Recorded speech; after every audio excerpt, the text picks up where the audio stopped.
should put on this one. He's climbing your window. He's snatching your people up. Natalie, are you excited for this interview? So pumped. I've been planning for weeks, and I tried to do some research at home to see the best I can. Stupid song. Hey, I'm really excited about what the green movement can do for us and our future. So, we're on the way to our interview. Just past Acampa. Integrating architecture and environmentalism. That's what IB's all about. Yeah.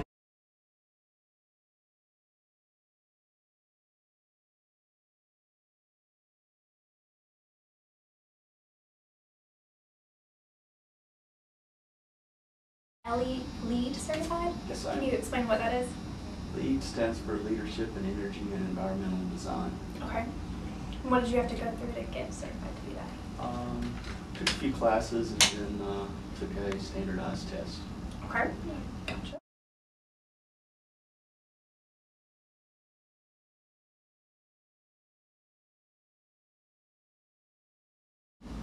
If I understand what happened, LEED is an acronym that was developed by the United States Green Building Council. It's normally known as USGBC. They invented the LEED rating systems in their guides, and where it came from is an architect who decided he would quantify how well he was designing and how it should be. So he invented a rating system to say, I'm going to get so many points for doing certain things, and based on those points I would know how good it is. So that's where USGBC took that idea and developed it into rating systems. So those rating systems today cover schools, core buildings, upfits within those buildings, neighborhoods, and a bunch of other building types. And the latest one coming out will be LEED for healthcare. What sort of requirements does a building have to be considered LEED certified? LEED is based on prerequisites, and once you meet those prerequisites, then you can go in and qualify for points. And then those points are based on doing specific things. I think those categories are sites, energy and atmosphere, materials, innovation, energy usage, and energy.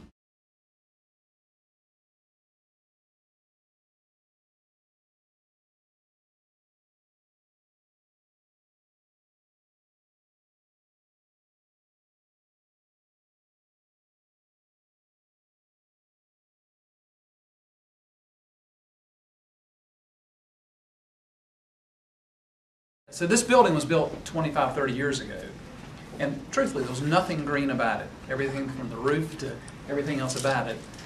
And so what we did is we took the space and did what we could to make it as green as we could, as well as to live those principles while we're here. And you'll see there's nothing, Jack can vouch for this, there's nothing fancy about this space, but we're able to accomplish a lot by using things like daylighting, a more energy efficient system, low VOC paints, and those kind of things.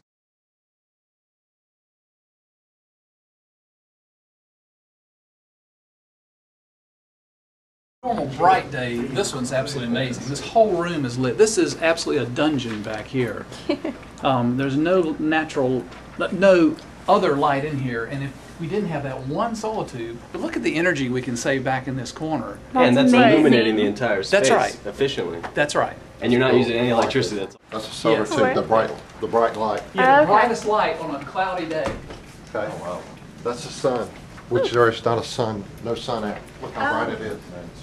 It goes all the way up through the roof and brings the solar light down. That's crazy. Yeah, let me show you. There's no light. That's really no bright. light. Here's something else that I personally am very excited about. I didn't really have an appreciation. Jack and Bo could probably tell you from a commercial perspective, we've always had some of this, but we have what's called the kind of ventilation on demand. And so this room, when we close the door, and sometimes we'll put 16, 17 people in here, and what happens when you close the door and you put a bunch of people in one room? It gets hot, it gets stuffy. So we have a sensor in here that measures the CO2 level. And Wow. the second it measures that it hits a hurdle, it then starts bringing in outside air, and it's absolutely amazing how fresh it feels. It really does. I can so- tell. It does feel nice in here. So I'm sure that y'all probably talked about it. The green building is about using energy efficient fixtures and stuff. It's also about making the environment healthy for the people inside. So fresh air, low VOC paint.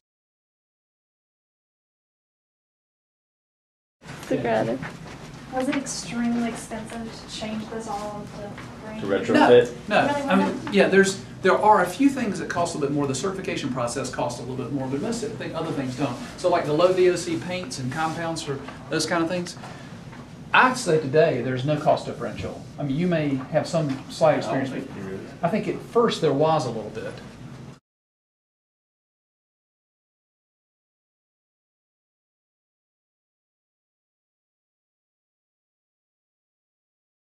You want to just walk into Mike's office? You walk in there, so lights are going on the camera. Oh, hello. Hello. So let me show you something else about the lights. So the lights came on, and so we have a dual ballast system. So they come on with one half of the lights on. Oh, cool. And so if you want more light, you can get it, but you don't need it. Right, you really don't. Yeah, so you only big use windows. That's right. But at night you might want that second light. Right. So it's there if you need it. What a lot of projects do, in fact we do it now on all our projects, which is recycle waste. We're tracking it now across all projects, just we don't know whether it's a lead job or not, but on this particular job we had 83%. I guess, is what we Helps save you recycle. some money. What's that? Saves you some money. We haven't found that it saves us any money, but certainly it's the right thing to do. It was a cost to do it that way, but now we're seeing it as almost dead neutral. I mean, one of the problems you have is we actually had it on this job, we had dumpster divers. So all the good metals that we had segregated out, people come steal those. Oh no. So we try to do things like do the cutting and stuff outside. Obviously we say no smoking inside. That's a CHS policy. In fact, not within 200 feet of the building or something, isn't it? Good. Yeah. So there's things like that. Secondhand smoke. Yeah. Yeah, there are things that you can do during construction that'll linger on if you're not paying attention to it then. So that's some of the things we help save electricity, as well as we use T5 lighting, which are more efficient lights. We use the dual balance. So the combination of all that gave us about a 35% savings on what would normally have been the cost of lighting. Careful if people come back in to make sure they've been educated on the low VOCs and all this kind of thing. So they'll come back in with some powerful glues or some stuff that just kind of ruin the effect of what you tried to create. Right. So you got to pay attention to that level of detail.